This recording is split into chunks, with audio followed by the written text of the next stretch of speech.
Contained in these pages are my observations of the bizarre creatures that have appeared on Carnate Island since the cataclysm struck. The creatures emerge in a variety of ways, but many of them appear to come from within the island itself, as if the very earth of Carnate were poisonous and vile. Though I scarcely have time to keep a journal like this while trying to keep myself alive, my inquisitive nature forces me to write down what I see, in the hope that I might better understand it. But how can this unspeakable horror possibly be understood? It is as if Carnate's horrific sins, both past and present, are being brought to life in a pageant of death. Slayer. I first witnessed these creatures jumping out of the ground itself. Their heads were detached from their torsos, held aloft by hideous contraptions. Their limbs have been replaced by blades of the sharpest steel. To my eyes, they appear to be a manifestation of decapitation. Yet it seems improbable anyone ever had their head chopped off in habit. I suppose on Carnate anything is possible. I have dubbed these monstrosities Slayers. Marksman. Based on the battery of rifles attached to its back and the blindfold around its head, this marksman appears to be the reincarnation of a military firing squad. Abbott was originally a POW camp during World War II, so it seems likely they would have had executions of that sort. Indeed, there are stories of a rogue colonel who was to be court-martialed, but instead took his own life. Perhaps he is connected to these abominations. Mainliner. In the 1970s, lethal injection was introduced as the most humane means of state-sanctioned killing. To date, 25 such procedures have taken place in Abbott. This creature, I call him the Mainliner, appears to suffer with every move he makes. Perhaps the mixture of sodium pentothal, pancuronium bromide, and potassium chloride in his veins is not to his liking. The numerous needles jabbed into his body cannot help his disposition. Nooseman. Not only is this Nooseman dead from being hung by the neck, but he also appears to have had his skin removed. I wonder if these creatures are tied to the legendary story of the inmates who, outraged by the death of fellow workers in a quarry mining accident, hung and skinned 5 COs. The Noosemen are more supernatural than many of their brethren, ripping themselves straight out of the ceiling in some entirely impossible manner. Burrower. These burrowers are some of the most lethal creatures I have encountered, primarily due to their ability to spring forth from the ground itself and just as quickly resubmerge. They're closely tied to the very soil of Carnate, a theme these monstrosities. Its appearance is of a human body tied up in a gunny sack and constrained by leather straps, with deadly steel chains attached in various locations.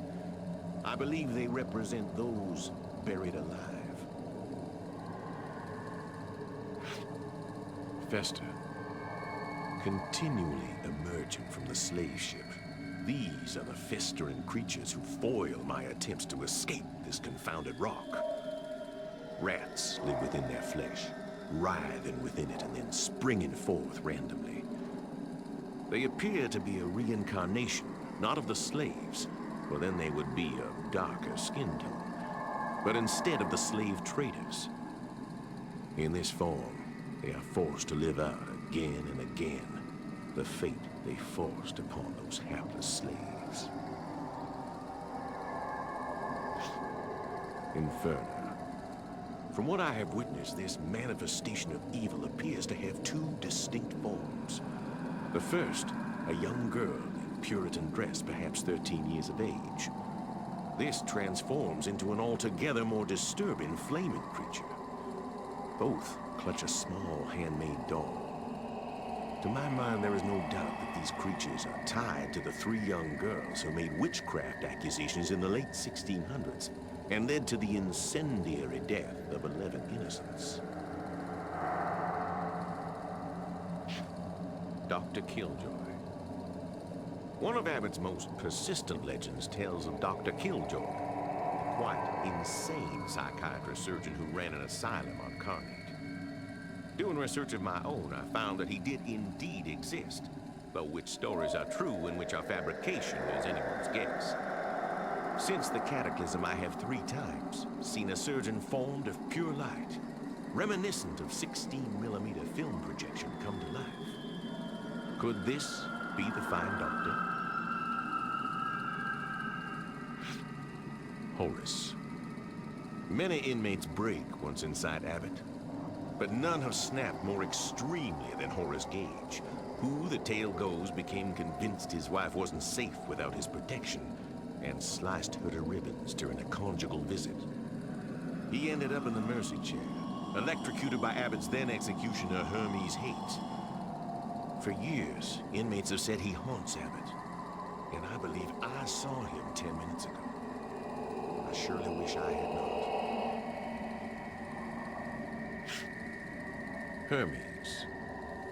Since the cataclysm, I have several times found myself mysteriously surrounded by noxious green fumes. I have fled in each case, and I think if I had not, I might not be alive to write this now.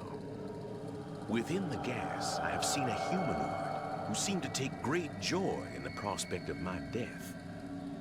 Could this be Hermes, Abbott's resident executioner for several decades? If I recall, he took his own life in the gas chamber. I only briefly saw this enormous creature a single time, near the docks.